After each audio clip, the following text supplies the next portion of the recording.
Welcome to All Things Real Estate on Full Service Radio, 830 WCRN. Now, here's your hosts, Gary Kelley and Brad Avergon. Good morning or afternoon, because we don't know when WCRN AM 830 is going to broadcast this. They've been having us play Follow the Bouncing Show, and we never know quite when our fill-in show is going to fill in somewhere.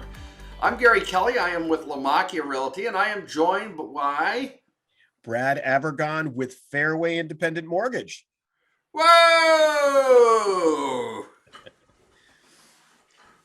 Da da da da da. Fairway Independent Mortgage. Yes, sir. You independent cuss you. That's a change. Yes. I changed what they say, the shingle out in front of my home. I changed the shingle. Yeah. I changed over to Fairway. Left my former employer, who was fine, but very excited to be at Fairway now. Great program, great company. You left your former employer, who was fine, and you went to a different one. You know, that's like when people say to me, you know, because I switched recently. Did you switch? Is it a good move?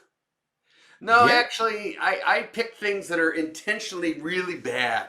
Let me see if I can turn them around and make them good. So, you know, how did you come upon, I know that you talked to a bunch of companies. I know you're thoughtful. I know that it took you a while to come to this conclusion. How did you come to the Fairway? Why Fairway? How did I come to the Fairway and why Fairway? So what it came down to, Gary, is that the market we find ourselves in 2022 is a very, very different marketplace. You're stealing my second question. Huh? You're stealing my second question. You don't even know it. Go ahead. It's a very different marketplace than we were in 2021 and 2020. And what prompted my move is I wanted a company behind me that not only had a national presence, but also had all of the machinery in place to do some of the marketing efforts that I need to have done. Rates have ticked up a bit, so refinances for the most part, there's still some out there, but for the most part, they've kind of slipped away. And so we're really focusing on purchase business. We need to be able to do it fast. We need to be able to do it efficiently. And I need to be able to market that. And Fairway had a lot of those tools in place, and all I had to do was come over and plug in. Interesting. So when you change companies, how do you go about doing that? Because in our case, we say basically see a former company, the new company switches us over in the MLS, and we're live. Right. Now, we have to notify our clients. We have to do mailings. I mean, there's a number of things that go on behind it, but the mechanics of actually switching companies is actually fairly simple. But in my case, I like to wear logoed shirts. I had to get new shirts. Brad, how about in your world? It's far more complicated than that for a number of reasons. So first of all, at my former company, which was a small regional bank, I operated under the bank's licensing. And so my personal licensing was just put aside for the years that I was there. And I just being who I am, kept up my continuing ed credits every year, even though I didn't have to. I kept them up because I wanted my licensing always to be available to me. When I made the decision to come over at Fairway, I'm operating under my own licenses again. So we had to shift all of those licenses over state by state. And that's that's a little bit of a complicated process. So I had to take care of those items. I also had to redirect. I own my own domain. So I had to redirect that away from. What is your domain? It's bradavergon.com. You like it? Clever name? Yeah, I do like it. So I redirected that over, and I had to get new things like a new fax number and all sorts of. There's so much that goes. Whoa. Fax?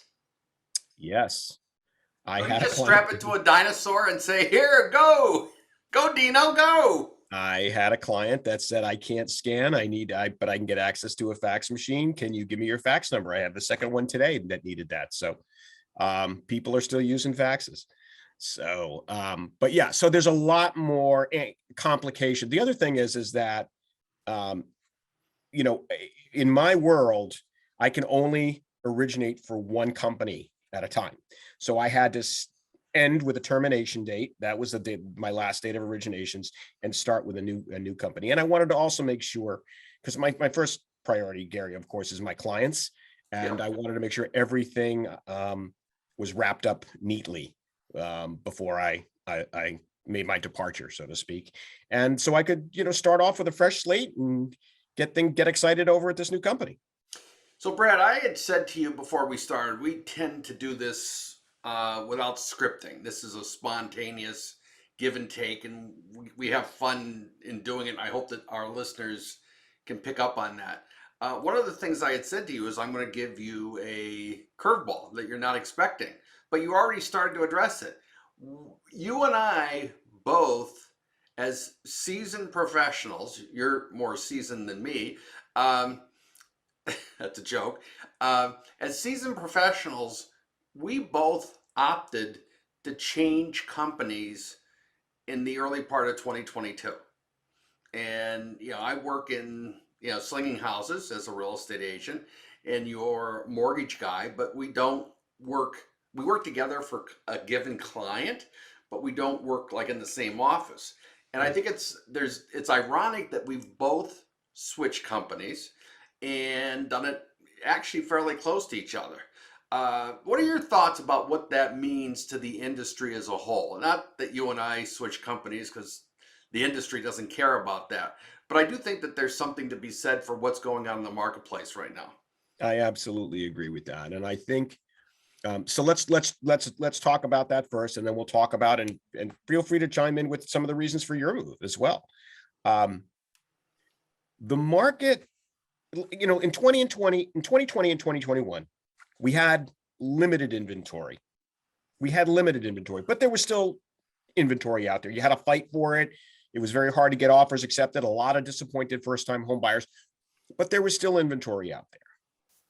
Now we find ourselves that in inventory, it seems, at least, and again, you've got the statistics better than I do. I just react to the marketplace, but it seems to me that the inventory seems even tighter than it was before. I've been saying, hopefully spring market will roll out. And we are seeing signs of some things, excuse me, happening, more properties coming on. But I think, at least in my case, I said, I need to position myself and my clients so that I'm able to put the best foot forward for them, because the competition to get an offer accepted is extreme. It's extreme. I have a client that made an offer this weekend on a $956,000 house. He bid $150,000 over asking and was blown out by somebody else who put $200,000 over asking and waived all their contingencies. I mean, that's the kind of competition I'm still seeing out there. And that's tough. That's really tough. I just threw up a slide. Can you see that? I can. And what it shows is how many single family homes are on the market. And you can see that this is as of the end of about a couple of weeks ago. But you can see that we are still operating at a lower inventory than we were last year, which is still a lower inventory than the prior year, which is still a lower inventory than the year before that. And Brad, you're absolutely right. We're seeing what I like to refer to as predictable behavior. You've got a low inventory. It's actually the available inventory is what's low.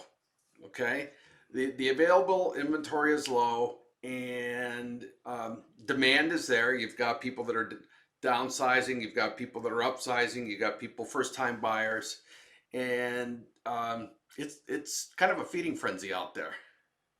There's another side to that coin, Gary, too, and that's this.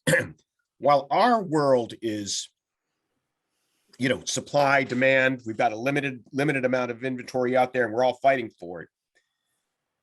Interest rates are going through the roof. And the Fed is looking. Let me stop you right there. Okay. Okay. What's going through the roof mean as of 1/16 on April 11th?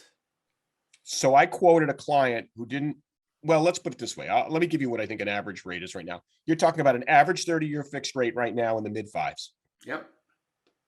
Someone asked me over the weekend, what's interest rates right now? I said, well, they're in the fives.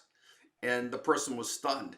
And I said, for me, that's relative because when I bought my first house, it was 18%. So fives isn't bad. But if you're used to hearing two dot something percent or 3, it's a big difference.